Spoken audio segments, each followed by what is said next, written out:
الحمد لله الذي خلق من الماء بشرا فجعله نسبا وصهرا وكان ربك قديرا. نحمده سبحانه وتعالى حمدا يليق بجلاله وعظمة سلطانه، ونصلي ونسلم على عبده ورسوله وصفوته من خلقه محمد بن عبد الله. اللهم صل وسلم وبارك عليه وعلى آله الأطهار وصحابته الأبرار والتابعين لهم بإحسان ما تعاقب الليل والنهار. بادئ ببدء أحييكم أيها الإخوة في الله بتحية الإسلام، فسلام الله عليكم ورحمته وبركاته. وأسأل الله سبحانه وتعالى الذي جمعنا في هذا المسجد المبارك على طاعته أن يجمعنا في جنته ودار مقامته مع الذين أنعم عليهم من النبيين والصديقين والشهداء والصالحين وحسن أولئك رفيقا. حيا الله جمعكم يا كرام، حيا الله هذا الجمع المبارك باسمي وباسمكم جميعا. نبارك للعروسين ونقول لهما بارك الله لكما وبارك عليكما وجمع بينكما بخير. كما لا يفوتنا أن نبارك للأسرتين الكريمتين، أسرة عمنا جلالي وكذلك أسرة عمنا السي محمد، صلى الله سبحانه وتعالى أن يؤلف بين الأسرتين وأن يجعل بينهم مودة ورحمة. كما لا يفوتني أن أشكر ضيوفنا الكرام، مشايخنا الفضلاء، السي حسين حفظه الله تعالى شيخنا وحبيبنا الذي كلما دعوناه لبى الدعوة، وإن كانت عنده مشاغل والتزامات لكنه أبى إلا أن يحضر معنا، فبارك الله فيه وجزاه الله خيرا وجعل هذه الخطوات في ميزان حسناته وحسنات والديه، اللهم آمين. كذلك نشكر إخواننا السي عبد اللطيف حفظه الله تعالى وبارك فيه، وهو كذلك لا يبخل علينا بالمجيء ويزورنا، جزاه الله خير وبارك فيه. السي عبد الجليل حفظه الله تعالى وبارك فيه، وفي جميع الأئمة إن شاء الله الذين سيلتحقون بنا لينوروا هذه الأمسية المباركة. حقيقة إن شاء الله ستكون أمسية عامرة بالقرآن، عامرة بدراسة القرآن ودراسة سنة النبي العدنان، والمجال مفتوح إن شاء الله تعالى في مثل هذه المناسبات، مناسبة الزفاف، لشيء من الذكر، وهذا جريا على سنة رسول الله صلى الله عليه وسلم. فالمناسبة هي مناسبة زفاف، فلا بد فيها من شيء من الترفيه المباح الذي لا يخرج عن قواعد شرعنا الحنيف. فأهلا بكم أيها الضيوف الكرام، حللتم أهلا ونزلتم سهلا، ومرحبا بكم بين إخوانكم في هذه الأمسية المباركة. وخير ما نفتتح به هذه الجلسة الطيبة المباركة آيات بينات من الذكر الحكيم يتلوها على مسامعنا سيدي عبد اللطيف حفظه الله تعالى، فليتفضل مشكورا مأجورا، وأسأل الله له التوفيق والسداد.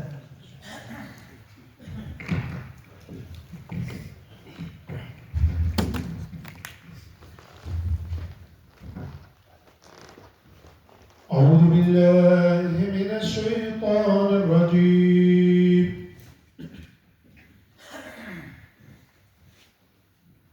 هذا خلق الله فأروني ماذا خلق الذين من دونه بل الظالمون في ضلال مبين. ولقد آتينا لقمان الحكمة أن اشكر لله ومن يشكر فإنما يشكر لنفسه ومن كفر فإن الله غني حميد. وإذ قال لقمان لابنه وهو يعظه يا بني لا تشرك بالله إن الشرك لظلم عظيم. ووصينا الإنسان بوالديه والديه حملته أمه وهنا على وهن وفصاله في عامين أن اشكر لي ولوالديك إلي المصير وإن جاهداك على أن تشرك بي ما ليس لك به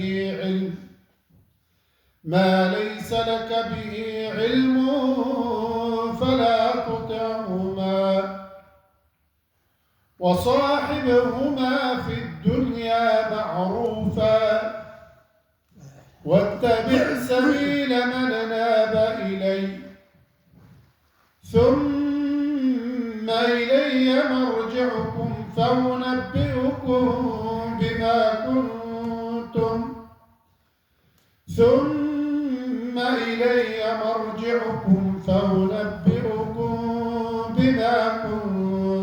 تعملون يا بني إنها إن تك مثقال حبة من خردل فتكن في صخرة أو في السماوات أو في الأرض يأت بها الله إن الله لطيف خبير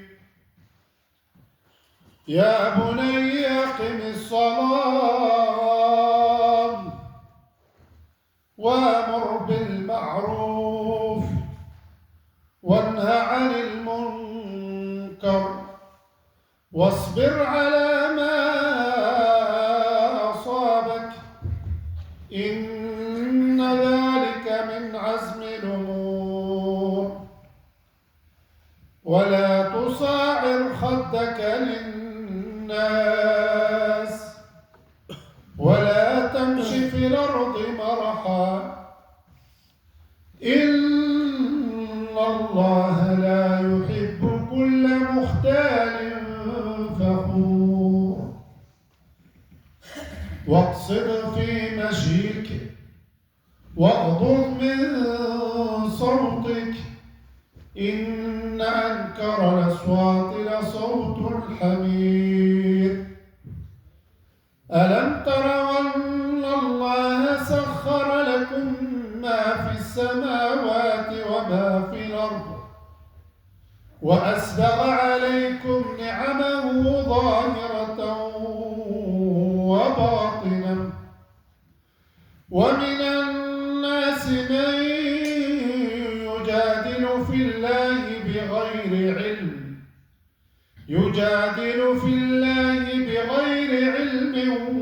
ولا هدى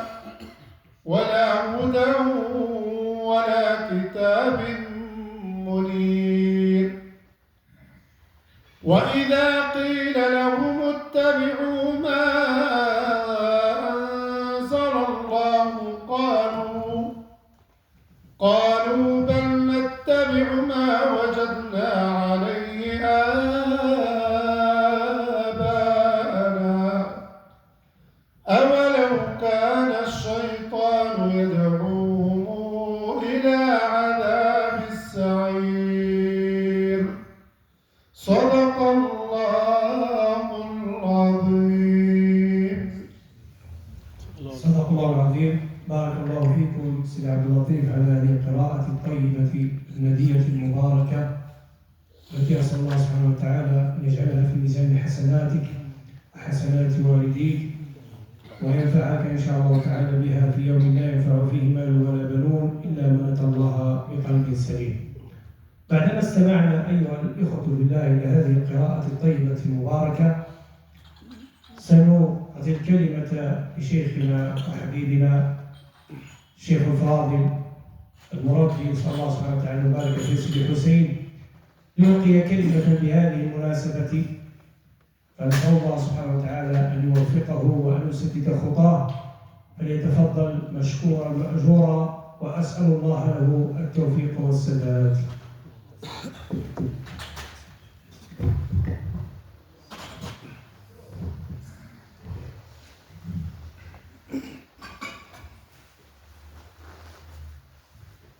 إن الحمد لله نحمده تعالى ونستعينه ونستغفره ونستهديه ونؤمن به ونتوكل عليه ونعوذ بالله من شرور أنفسنا ومن سيئات أعمالنا من يهده الله فلا مضل له ومن يضلل فلا هادي له وأشهد أن لا إله إلا الله وحده لا شريك له خلق الزوجين الذكر والأنثى من نطفة إذا تمنى وأشهد أن سيدنا محمدًا عبده ورسوله وصفيه من خلقه وحبيبه أمرنا أن نتزوج لنحصن أنفسنا من الحرام ولكي نحافظ على نسبنا من الاختلاط والضياع.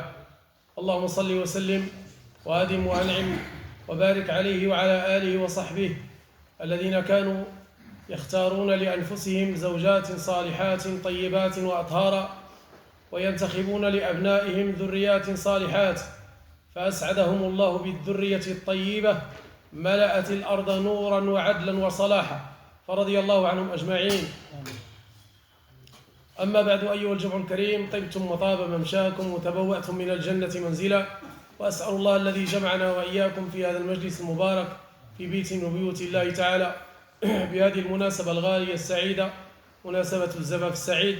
أسأل الله أن يبارك لإخواننا العائلة ديال العرسان ديالنا وأن يبارك لهما وأن يبارك عليهما وأن يجمع الله عز وجل بينهما بالخير اللهم آمين يا رب العالمين. وهي مناسبة كما تفضل الشيخ حفظه الله عز وجل سألقي فيها كلمة ومن خلالها أسأل الله أن يوفقني وإياكم للقبول وحسن الإصغاء والاستماع بهذه المناسبة مناسبة الزواج. ما هي مقاصد الزواج في الإسلام وأهدافه؟ انطلاقا من قول الله عز وجل بعد أعوذ بالله من الشيطان الرجيم بسم الله الرحمن الرحيم وأنكحوا الأيام منكم والصالحين من عبادكم وإمائكم إن يكونوا فقراء يغنيهم الله من فضله والله واسع عليم. وقال تعالى ومن آياته أن خلق لكم من أنفسكم أزواجا لتسكنوا إليها وجعل بينكم مودة ورحمة إن في ذلك لآيات لقوم يتفكرون.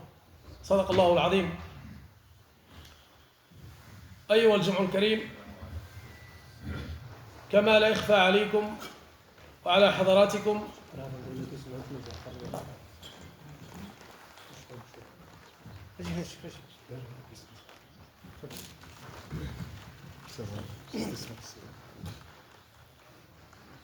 كما لا يخفى على حضراتكم أن الزواج آية من آيات الله عز وجل وأنه سنة من سنن الله في الخلق والتكوين وأنه سنة من سنن الأنبياء والمرسلين. قال تعالى ولقد أرسلنا رسلا من قبلك وجعلنا لهم أزواجا وذرية. وقال صلى الله عليه وسلم فيما صح عنه 4 من سنن الأنبياء الحياء والسواك والتطيب والنكاح. والزوجية هي كلمة عامة لا يشد عنها أو لا يشد عنها عالم الإنسان أو عالم الحيوان أو عالم النبات. قال تعالى ومن كل شيء خلقنا زوجين لعلكم تذكرون. وقال تعالى سبحان الذي خلق الأزواج كلها مما تنبت الأرض ومن أنفسهم ومما لا يعلمون. ومن هنا بين لنا ربنا سبحانه عز وجل في كثير من الآيات أن كل علاقة بين الرجل والمرأة ترفضها الفطرة ويرفضها الشرع الإسلامي الحنيف إلا علاقة الزواج المشروع من قبل خالق الزوجين الذكر والأنثى سبحانه وبحمده. ولذلك لما أمر الله عز وجل أبا البشر آدم بالدخول إلى الجنة خاطبه بقوله وقلنا يا آدم اسكن أنت وزوجك فسماها ربنا زوجا ولم يسميها رفيقة ولا صديقة ولا حميمة، بل سماها زوجة. والزوجة لا تطلق إلا على المرأة المتزوجة زواجا شرعيا كما أمر الله وشرع رسوله صلى الله عليه وسلم. ولم يشأ الله سبحانه عز وجل أن يجعل هذا الإنسان كغيره من الحيوانات فيدع غرائزه تنطلق دون وعي وفي أي مكان، بل ربنا سبحانه عز وجل لما خلق هذا الإنسان وضع له النظام الملائم لسيادته، والذي من شأنه أن يحفظ نسبه وذريته وأولاده وجميع أسرته من السفاح ومن الاختلاط والضياع، فشرع له زواجا مبنيا على أسس، مبنيا على آيات، مبنيا على ضوابط، مبنيا على قوانين. لماذا؟ لأنه آية من آيات الله عز وجل، وسنة من سنن الأنبياء والمرسلين، وسنة من سنن سيدنا محمد صلى الله عليه وسلم. فأمره ربه سبحانه عز وجل بالزواج، ورغب فيه صلى الله عليه وسلم، رغب فيه صلى الله عليه وسلم كما في الحديث قال: يا معشر الشباب من استطاع منكم الباءة فليتزوج فإنه أغض للبصر وأحسن للفرج، ومن لم يستطع فعليه بالصوم فإنه له وجاء، أو كما قال صلى الله عليه وسلم. فنبينا صلى الله عليه وسلم لم يدع بابا من أبواب الخير إلا ووجه إليه أمته في يسر وسماحة وتيسير ومحبة وقبول. من ذلك أنه صلى الله عليه وسلم كما في هذا الحديث يرغب الشباب ويدعوهم إلى الزواج، ويقول: يا معشر الشباب من استطاع منكم الباءة. قيل معناها القدرة على مصارف الزواج، والقدرة على الإنجاب، والقدرة على تحمل مشاق الحياة ومتاعبها وغير ذلك، فليتزوج، فإن الزواج أغض للبصر.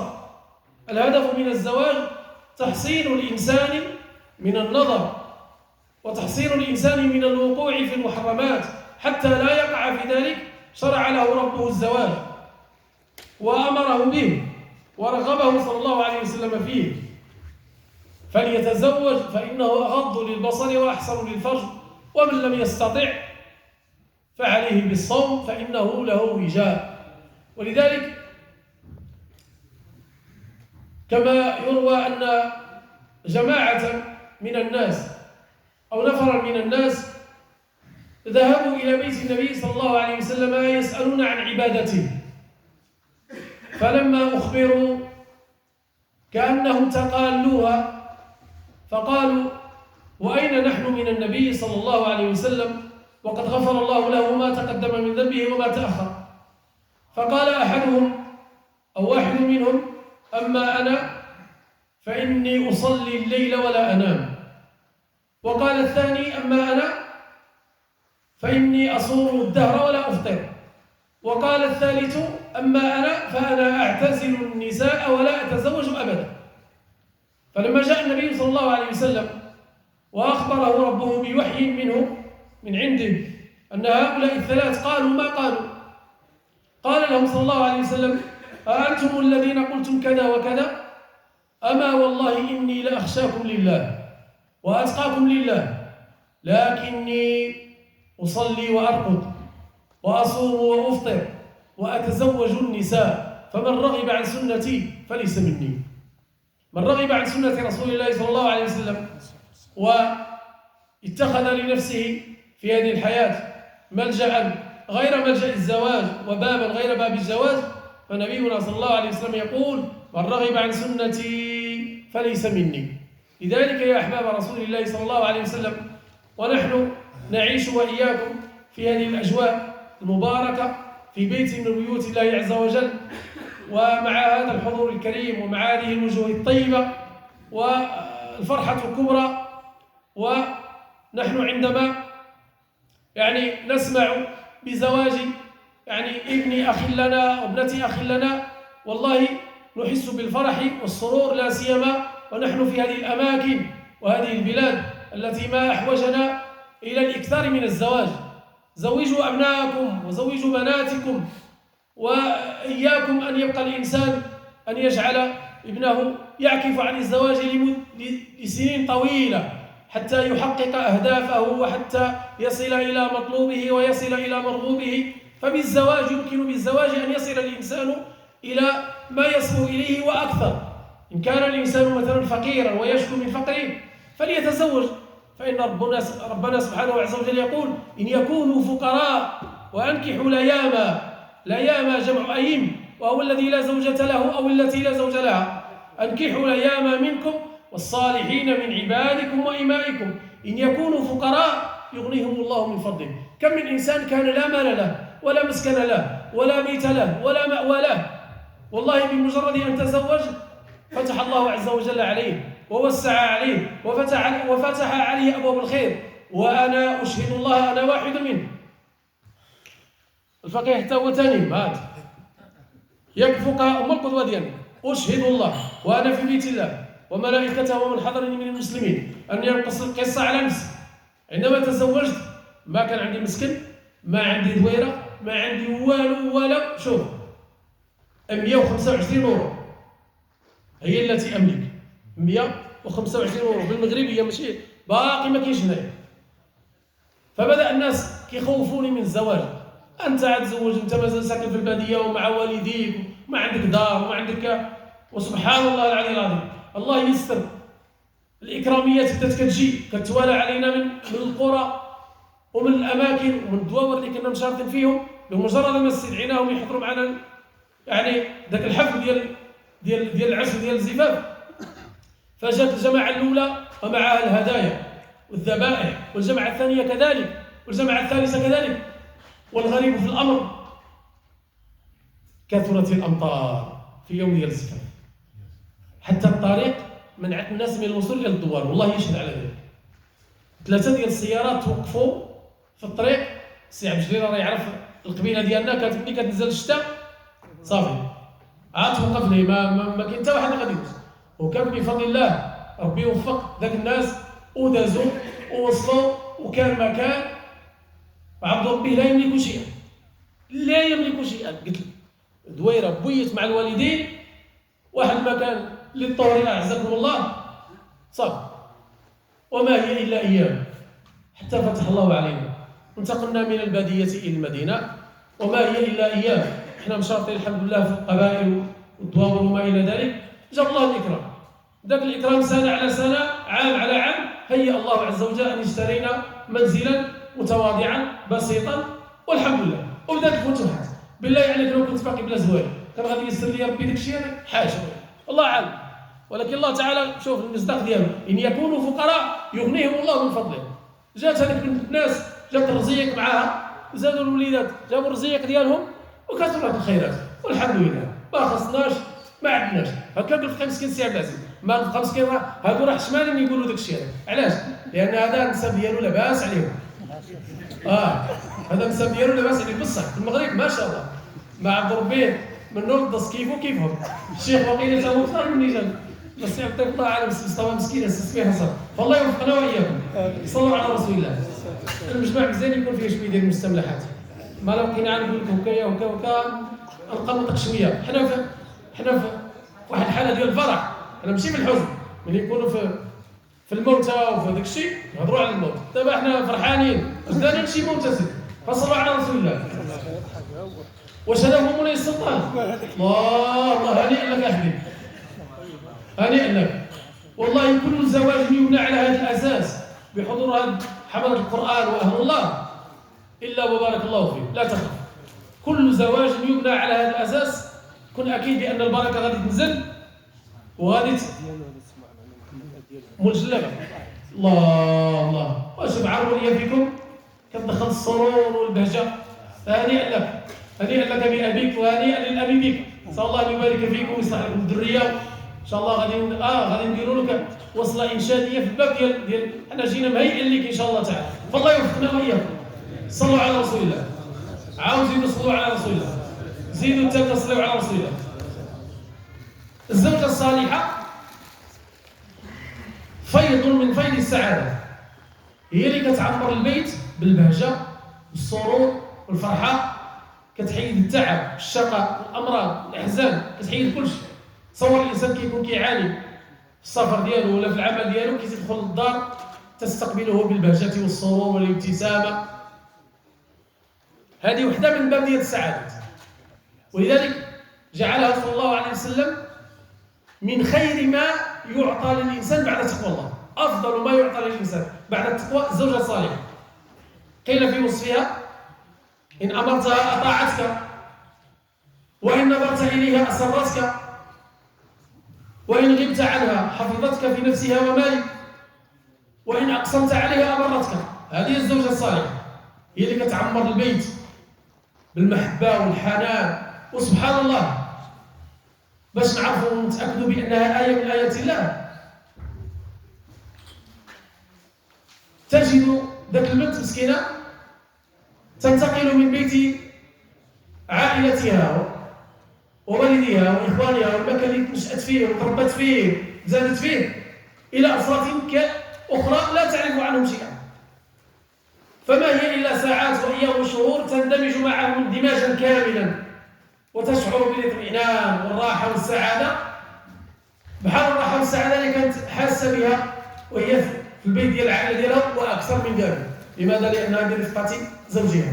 وهذه آية من آيات الله عز وجل الذي يجمع بين القلوب، يجمع بين قلب الزوجين على الصفاء وعلى المحبة. ولذلك أمرنا نبينا صلى الله عليه وسلم بأن نختار لأبنائنا ذريات صالحات. الإنسان اللي يبغي يختار ويختار الولد ديالو، أو الإنسان اللي يختار البنت ديالو، حتى البنت. شي واحد جاء عند سيدنا الحسن بن علي قال لي: أنا عندي واحد البنت، ومنين تنصحني بمن نزوجها؟ قال له: ممن يتقي الله. لم يقل له من ذاك اللي عنده وذاك اللي عنده وذاك اللي عنده، قال لي: ممن يتقي الله. وجاب لي العله علاش؟ قال: إن أحبها أكرمها، وإن أبغضها لم يظلمها. هذا الفرق ما بين ذاك الذي يتقي الله يخاف الله، إذا حبها يحبها بصدق بصفاء نية وإخلاص ويتقي فيها الله، ممنوع يظلمها.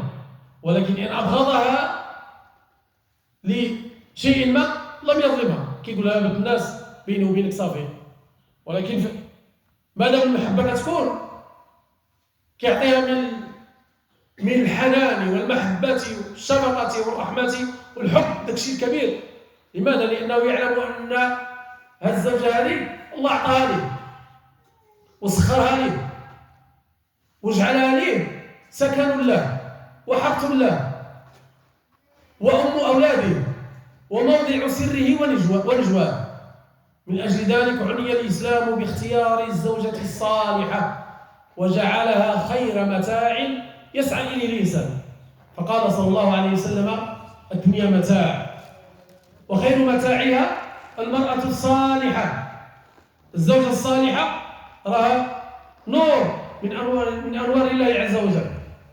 إذا أعطاك الله شي مؤمنة طيبة، شي مؤمنة صالحة، احمد الله واشكر عليها، وتهلا فيها وكرمها. يا سيدي، هي هذه، ياك ما كاينش شي حاجة، الله يرحمنا. ولكن اللي عنده شي وحده، اللهم فينا، واللي عنده شي وحده معكسه ولا شي حاجه، الله يهديها يا رب. قولوا امين.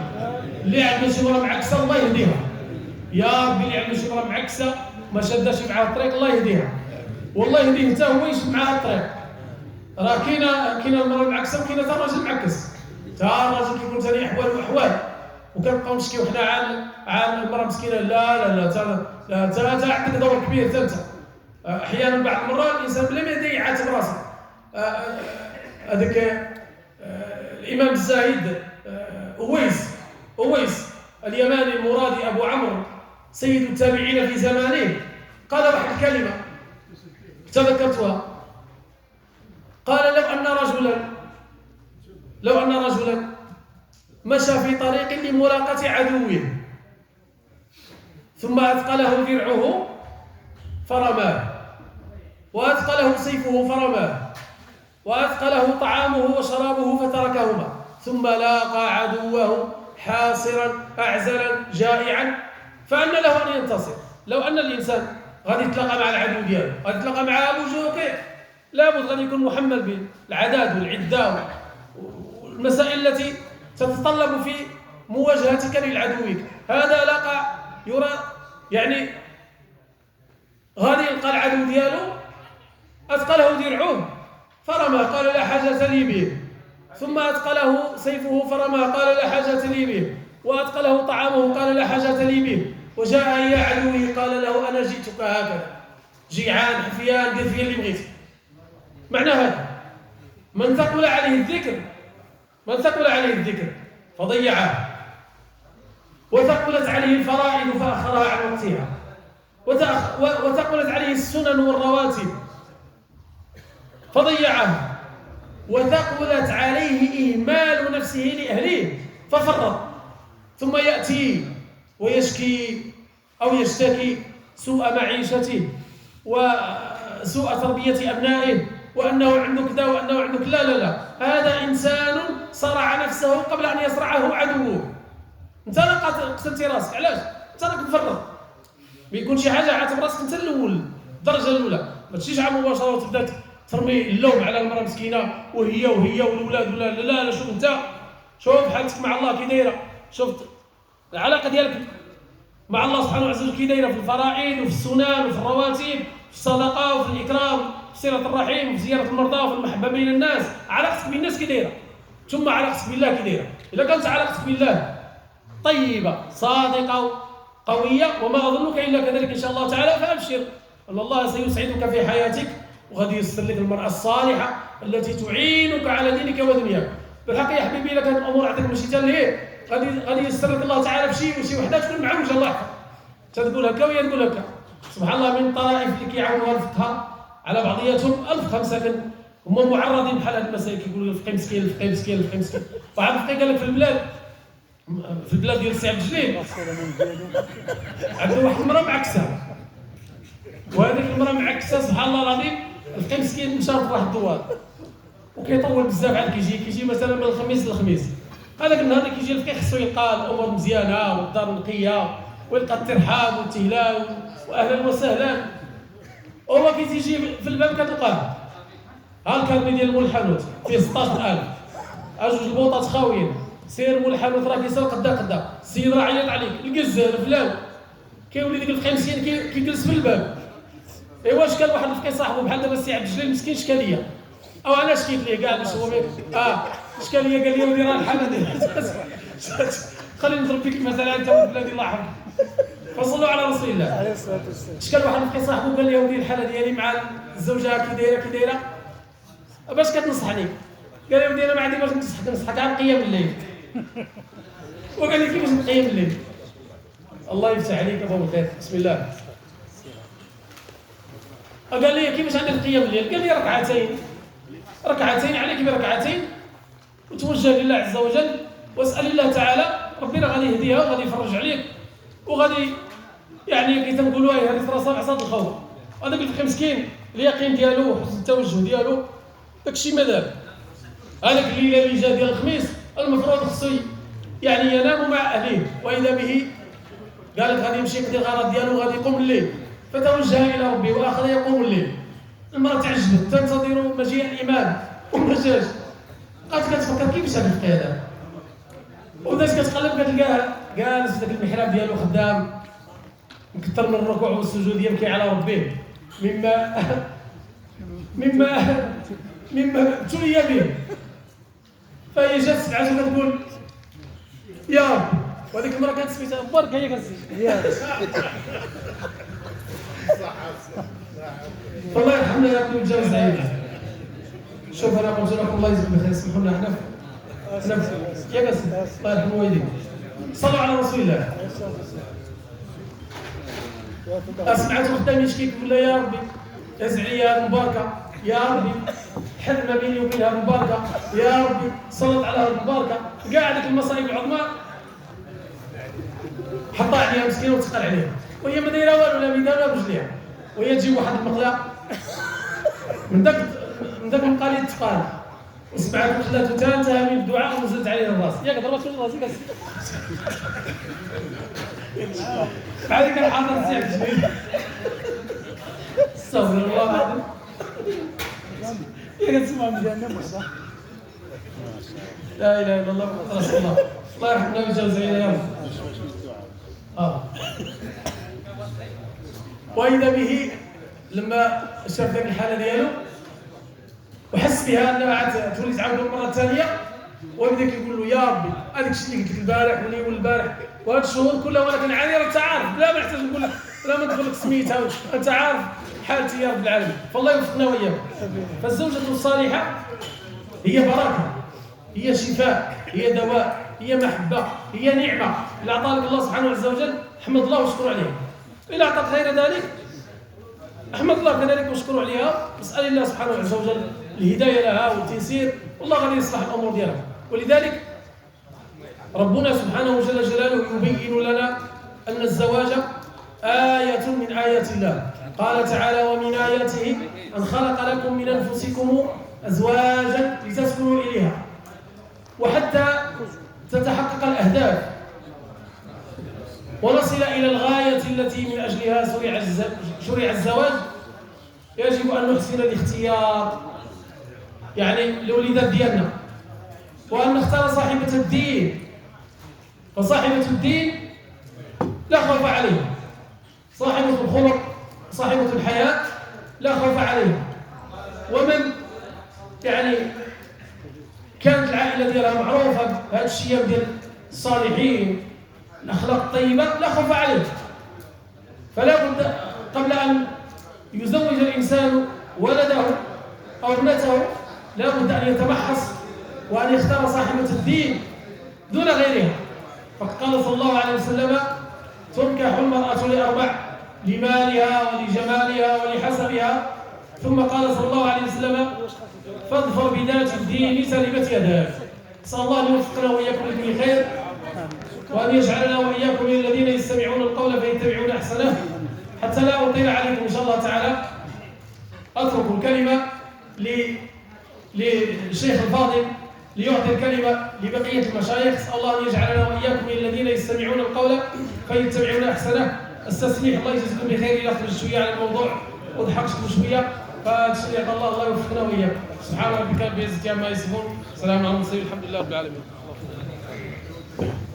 جزا الله خيرا فضيلة الشيخ سيد حسين حفظه الله تعالى على هذه الكلمة الطيبة النافعة المباركة والتي تخللت لها شيء من الطرفة مع أن ما ذكره حقيقة يعني شيء خصوصا في كثير من الناس الذين يشتكون خلق الزوجات وكما الحقيقة ربما الأصل يرجع للزوج نفسه. وهذا قاله عدد من السلف رضوان الله عليهم. قال أحد السلف والله إني لا أعرف شغل معصيتي كيعرف هو الشغل المعصية ديالو عليه كيرجع له. قال في ماذا؟ قال في خلق زوجتي ودابتي. فلذلك أنا أعرف المعصية اللي درت بيني وبين الله كنشوف الأثر ديالها في الخلق الزوجة ديالي وفي الدابة ما تساعدوش دائما تفرمون. كذلك الزوجة دائما يدخل الدار كما قال كيجبر مشاكل. هو شوف حالتك مع الله شنو هي شوف علاقتك مع الله واش راك محافظ على الصلاة واش راك تاكل الحلال واش راك ما ديرش نتاع الناس واش شوف شي حوايج اللي خاصك تصلحها بينك وبين الله باش يصلح لك الله سبحانه وتعالى الأحوال الأخرى. حقيقة هذا أمر مهم جدا سننتبه له. وكما قال الشيخ حفظه الله تعالى وبارك فيه إنسان يحط على الزواج. الشباب الله يجازيكم شوية ديال السكوت بارك الله فيكم. الشباب ديالنا اللي قادرين على الزواج أي نوع يزوجوا وبصراحة ماشي هادشي اللي قالوا هو على نفسه ماشي نقولوا احنا من باب التمجع لا والله نقولوا حتى على نفسي أنا النهار اللي عقدت على الزوجة ديالي والزوج أنا كنت مازال كنقرا ما عندي ريال هو كان عندي 125 أنا ديك 125 ما كنتش شايف أنا كنت كنقرا أنا كنت سيدي الزوج قلت سيدي الله والله ما عندي لا باش ندفع المهر ولا باش نهيئ الدار ولا حتى حاجة. أنا سيدي أنت الزوج قلت له بسم الله. فانت الا قال لك باك شي واحد فيكم انا ما الشاب اللي كيتشوف فيا وكيضحكوا الا قال لك الباك تزوج قول له بسم الله ما ترجعش له وربي غادي يفتح لك باقي والله العظيم مجرد ما عقدت يعني العقد كما يقول الشيخ عقد 3 شهور ولا 4 شهور خرج لي هنا الفيزا، يعني هنا خرج لي بان الفيزا انا نجي لاسبانيا، يعني عقد عامل مباشره 6 شهور تقريبا ما كملناش.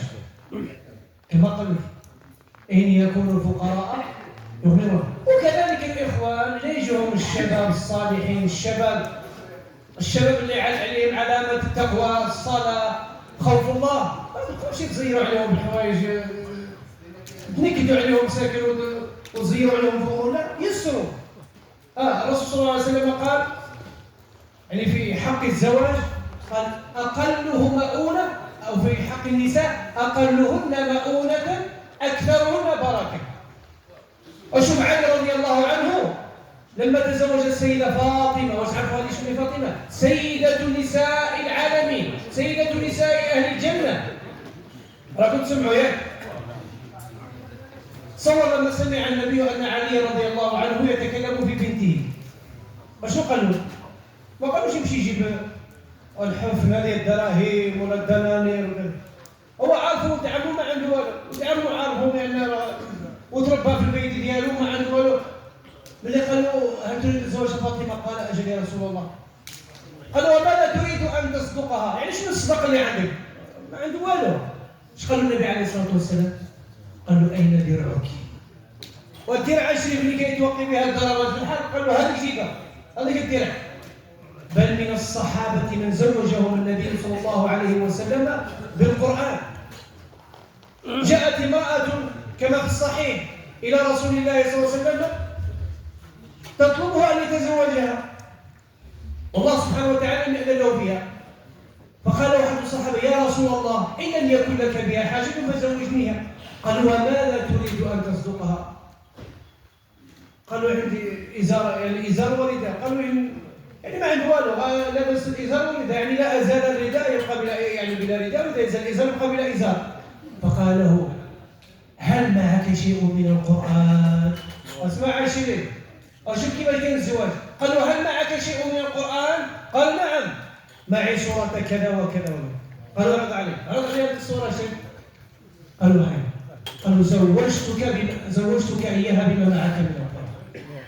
ايوا شي دابا يجي عندكم شي خفيف بحال انا باغي مسكين راه يلا من العمره والله لا الحجار ولا ظهرهم. عنده 60. نقول واش عنده شي دار، واش عنده واخا ماشي يحفظ القران، واخا يحفظ القراءات العاشره ويزيد عليها القراءات حتى الشاذه، فهمت؟ نقولوا الله ماشي كثير صحاحي.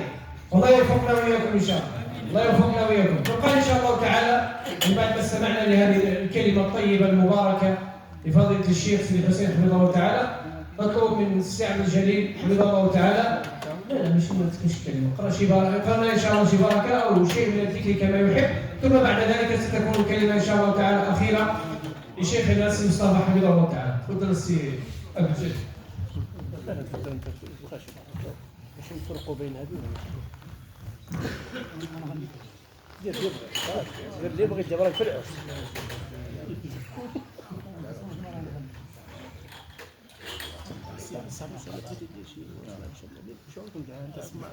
ما كاينش يقول فيها هذا عالي راح داوي على ملزم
عريس يا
عريس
بسم الله الرحمن الرحيم واذكروا الله في أيام معدودات فمن تعجل في يومين فلا إثم عليه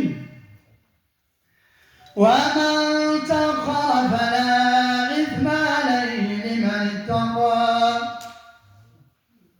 واتقوا الله واعلموا أنكم إليه تحشرون ومن الناس من يعجبك قوله في الحياة الدنيا ويشهد الله على ما في قلبه وهو ألد الخصام وإذا أتوا الناس في الأرض ليفسد فيها ويهلك الحرث والنسل والله لا يحب الفساد وإذا قيل له اتق الله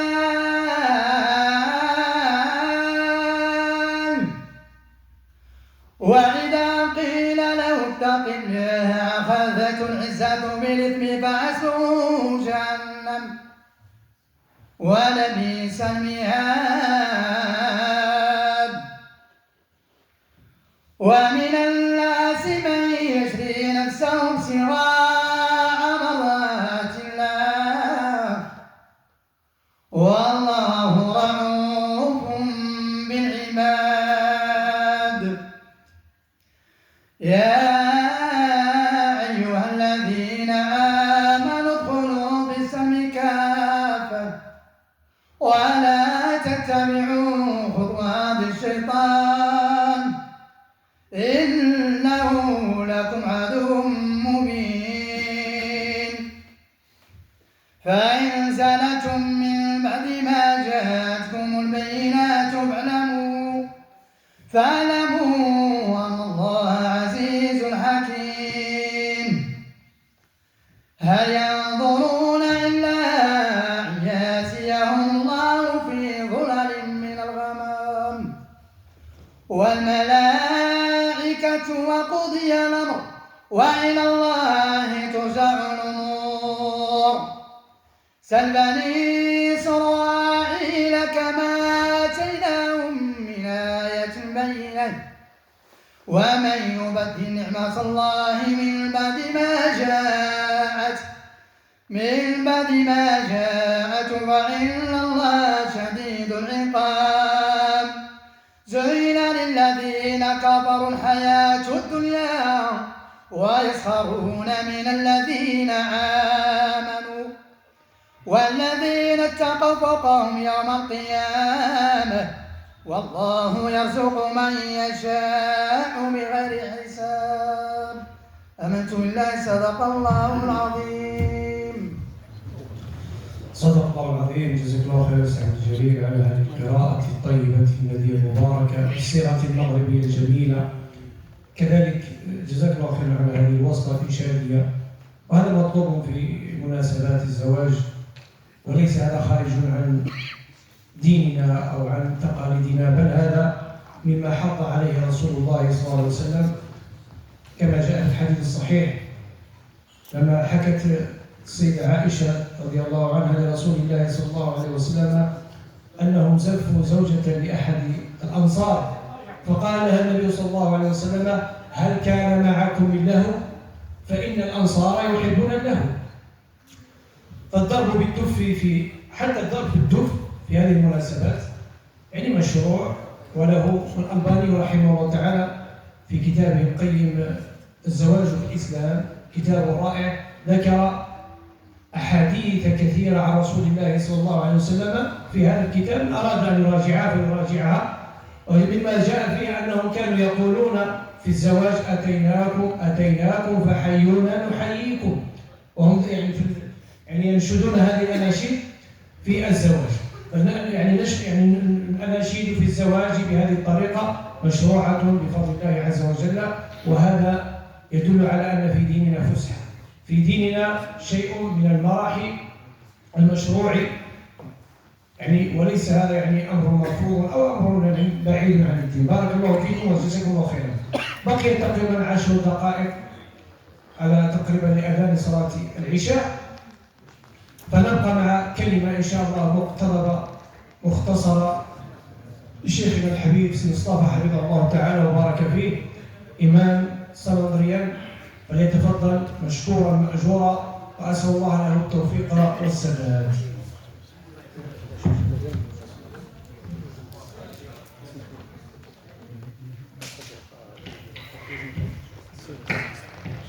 بسم الله الرحمن الرحيم.